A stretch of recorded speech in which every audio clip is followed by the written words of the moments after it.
The room was filled with an uncomfortable silence, broken only by the ticking of the old clock on the wall. Mark, my husband of 30 years, sat across from me, his eyes glued to the TV, ignoring my presence as usual. I sat there, lost in my thoughts, feeling the weight of years of unspoken grievances and suppressed anger. I had reached my limit. "Did you finish moving?" Mark's voice, tinged with his usual condescension, pierced the silence. I didn't look at him as I replied, "I'm leaving, Mark." My voice was calm, but inside a storm was raging. Mark scoffed, "Oh, really? And where will you go, Anna? You can't survive without me." His words stung, but they also fueled my resolve. For too long I had endured his dismissive attitude and his mother's incessant meddling. It was time to reclaim my life. "I'll manage," I said, standing up. I felt empowered despite the fear and uncertainty that lay ahead. His mother, who had been living with us for the past year, walked in, her eyes narrowing as she saw my packed bags. "Running away, are we?" she sneered. "I knew you didn't have the spine to handle this family." Ignoring her, I grabbed my bags and headed towards the door. Mark didn't move to stop me. Instead, he called out, "You'll be back. You need us." As I stepped out of the house, I felt a sense of liberation. The cool evening breeze felt like a balm to my suffocated soul. I didn't know where I was going, but for the first time in years, I felt a glimmer of hope. For 30 years, I had played the dutiful wife to Mark, a man who saw me more as a convenience than a partner. Our son Alex was the only light in my life, but even he couldn't fill the growing void in my heart.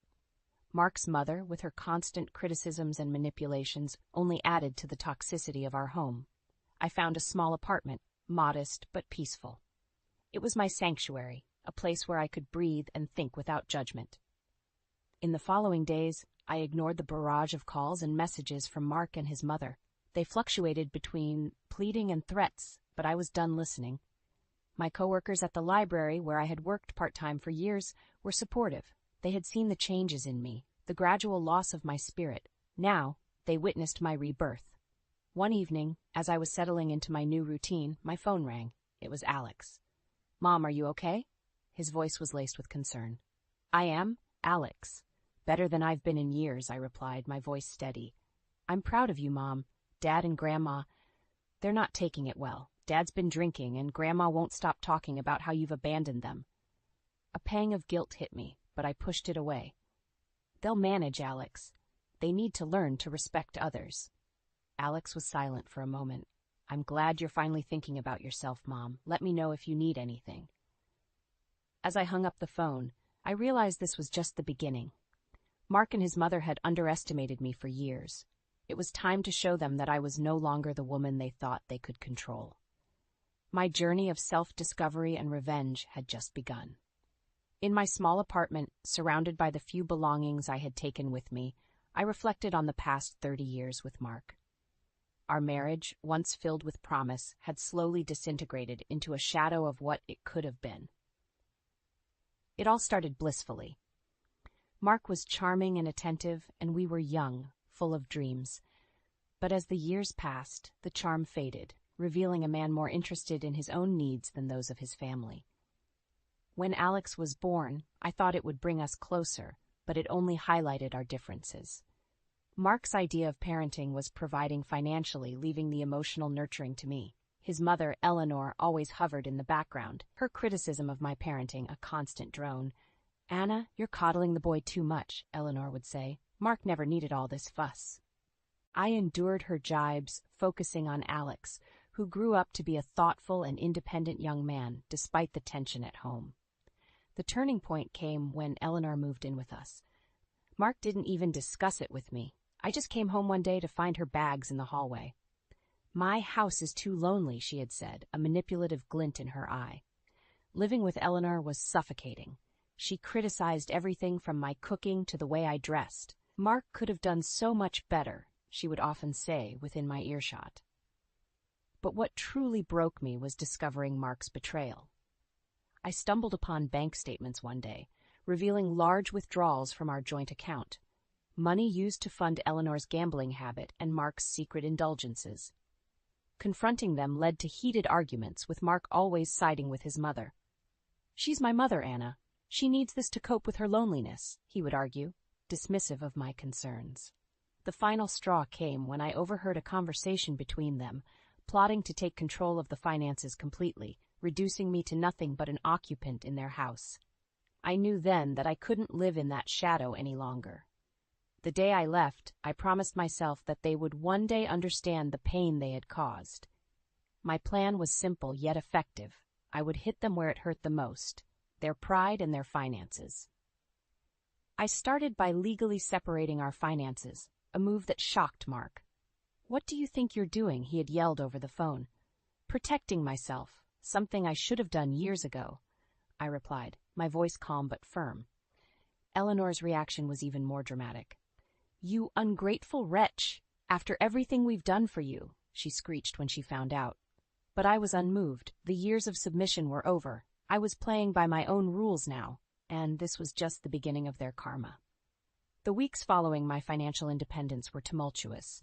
Mark and Eleanor were furious, their true natures fully exposed in their anger. I received countless calls, each more venomous than the last. "You think you're clever, Anna?" Mark hissed during one call. "You're nothing without me. You'll come crawling back." "I won't, Mark. I'm done being your puppet," I replied, my newfound strength bolstering my words. Eleanor was even more vitriolic.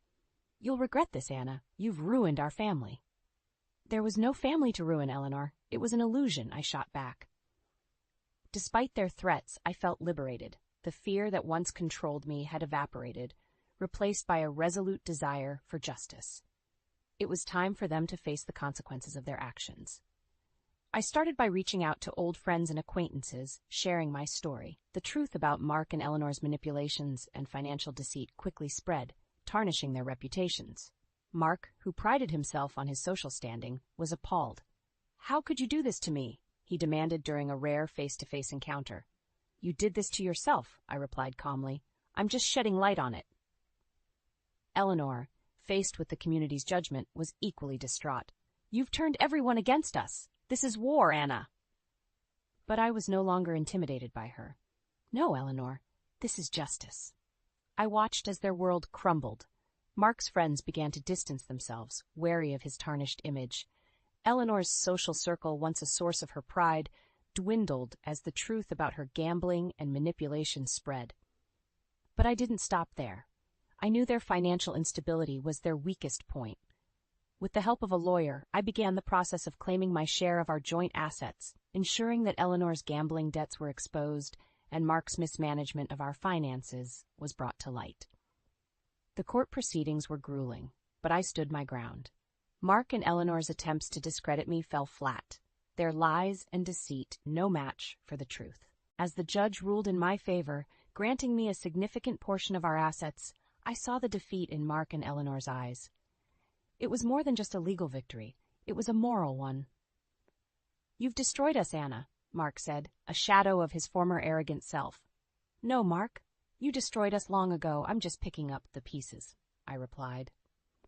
Walking out of the courtroom, I felt a weight lift off my shoulders. For the first time in years, I looked forward to the future, free from the chains of my past. Mark and Eleanor's downfall was the first step in my journey of reclaiming my life, and I was ready for whatever came next. The aftermath of the court ruling was a whirlwind. With my rightful share of the assets, I began building a life free from Mark and Eleanor's shadow. Their reactions, however, were a mixture of disbelief and fury. "You can't do this to us, Anna," Mark exclaimed over the phone one evening, his voice laced with desperation. "I've done nothing but take back what's mine," I replied firmly. "You should have thought about the consequences before you betrayed me." Eleanor's response was more underhanded. She tried to rally family members against me, painting herself as a victim. But her attempts were futile. The truth about her had spread too far. "Anna, you're tearing this family apart," she accused during a chance encounter at the grocery store. "This family was broken long before I left," I countered, not giving her the satisfaction of seeing me upset. I relished the freedom of living on my own terms. I changed my phone number, cutting off their direct line of harassment. I also started volunteering at a local shelter, finding solace in helping others who had faced similar struggles. But my quest for justice wasn't over. I learned that Eleanor was planning to contest the court's decision, still clinging to the hope of reclaiming the money for her gambling habits. "You won't get away with this, Anna. I'll make sure of it," she threatened in a message relayed through a relative. In response, I fortified my legal defenses, prepared to counter any move she made. I was no longer the woman who shied away from confrontation. I was a fighter, standing up for what was rightfully mine. Mark, meanwhile, was crumbling under the pressure.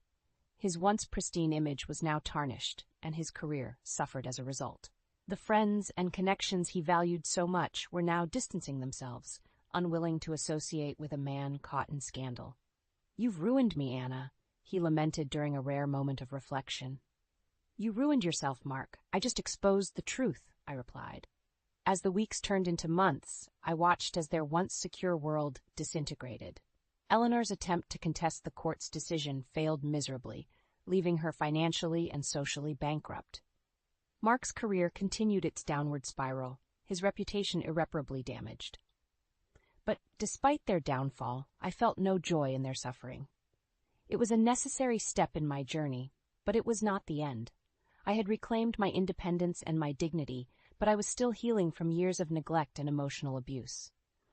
As I continued to rebuild my life, I focused on finding peace and happiness within myself. I had emerged from the shadows of my past, stronger and more resilient. My story was not one of revenge, but of emancipation, a testament to the strength of the human spirit in the face of adversity. Several months had passed since the court's decision, and the ripples of my actions were still felt. Mark and Eleanor, now estranged from most of their acquaintances, were living a shadow of their former lives. One day, I received an unexpected visit from Alex. He looked troubled, his usually bright eyes clouded with concern. "Mom, I just came from seeing Dad and Grandma," he began, his voice heavy.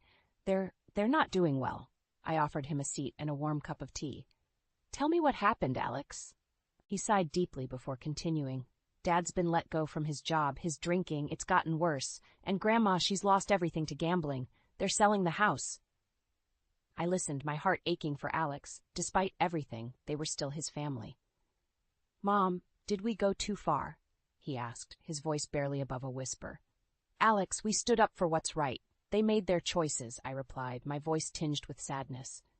The news of their misfortune didn't bring me joy. Instead, it was a somber reminder of the consequences of a life lived without integrity and respect for others. The following weeks were filled with whispers and rumors. Mark and Eleanor's house, once a symbol of their success, was now on the market. Their fall from grace was complete. I heard from a mutual acquaintance that Mark had tried to find work, but his reputation preceded him. Eleanor, meanwhile, had become a pariah in her social circles, her gambling addiction now public knowledge. One evening, while I was out for a walk, I saw Mark. He was a shadow of the man he once was, his posture slumped, his eyes hollow. Our paths crossed, and for a moment we stood there in silence.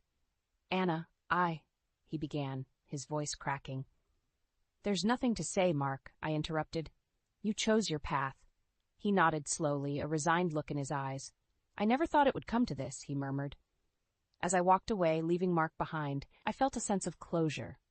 The man who had once held so much power over me was now just a stranger with a broken past. Eleanor, too, faded into obscurity. Her once lively demeanor was now subdued, the realities of her actions finally catching up to her. As the chapter of Mark and Eleanor closed, I realized that my journey was about more than revenge. It was about reclaiming my life and finding peace. I had stood up to my oppressors, not for vengeance, but for justice and self-respect. The experience had taught me the power of resilience and the importance of standing up for oneself. As I continued to build my new life, I did so with a newfound strength and a heart ready to embrace the future. Months turned into a year since the upheaval of my life began. In this time, my journey of self-reinvention continued, with each day bringing new strengths and realizations. The downfall of Mark and Eleanor was not my endgame. It was merely a byproduct of my pursuit for justice and respect. One crisp autumn afternoon, I sat in my cozy living room, the warm sunlight streaming through the window, reflecting on the changes. The phone rang, interrupting my thoughts. It was Alex. "Mom, I wanted to tell you something," Alex said, his voice brimming with excitement. "Sarah and I are getting married, and we'd love for you to help us with the planning." Joy surged through me. That's wonderful news, Alex. Of course, I'd love to help. Our conversation was filled with laughter and plans for the future, a stark contrast to the calls filled with distress and despair from the past. A few days later, while out for my regular walk, I encountered Eleanor. She seemed smaller, diminished somehow. Our eyes met, and there was a brief flicker of something, regret perhaps, or realization in hers. "Anna," she began, her voice quivering. I'm sorry." The apology, unexpected and late, caught me off guard. "Eleanor, your actions brought you here. I hope you find some peace." As I walked away, leaving Eleanor standing alone, I realized the full extent of my transformation. I no longer harbored anger or resentment. I had moved beyond the need for revenge. The wedding planning with Alex and Sarah was a joyful affair. It was during these moments, surrounded by love and hope, that I truly appreciated the beauty of moving forward. The day of the wedding arrived, a beautiful ceremony filled with laughter and tears of joy. Watching Alex and Sarah, so full of love and promise, I felt a sense of accomplishment. Despite the challenges, we had emerged stronger. In my toast, I said, "Life brings many challenges, but it's how we face them that defines us." Today, we celebrate love, resilience, and new beginnings. As the evening drew to a close, I looked around at the happy faces, feeling content. I had not only survived, I had thrived. In the years that followed, Mark and Eleanor remained distant memories. I heard through the grapevine that they had moved away, each carrying their own burdens. My life, once overshadowed by their presence, was now my own. I found fulfillment in my work, joy in my role as a mother and friend, and peace in my solitary moments. As I sat in my garden one sunny afternoon watching the flowers bloom, I realized this was what true freedom felt like. My journey had been long and fraught with obstacles, but it led me to a place of contentment and strength. The end of my marriage was not the end of my story. It was the beginning of a new chapter, one where I was the author of my own life, and in this new chapter I found happiness, peace, and a sense of self that no one could ever take away.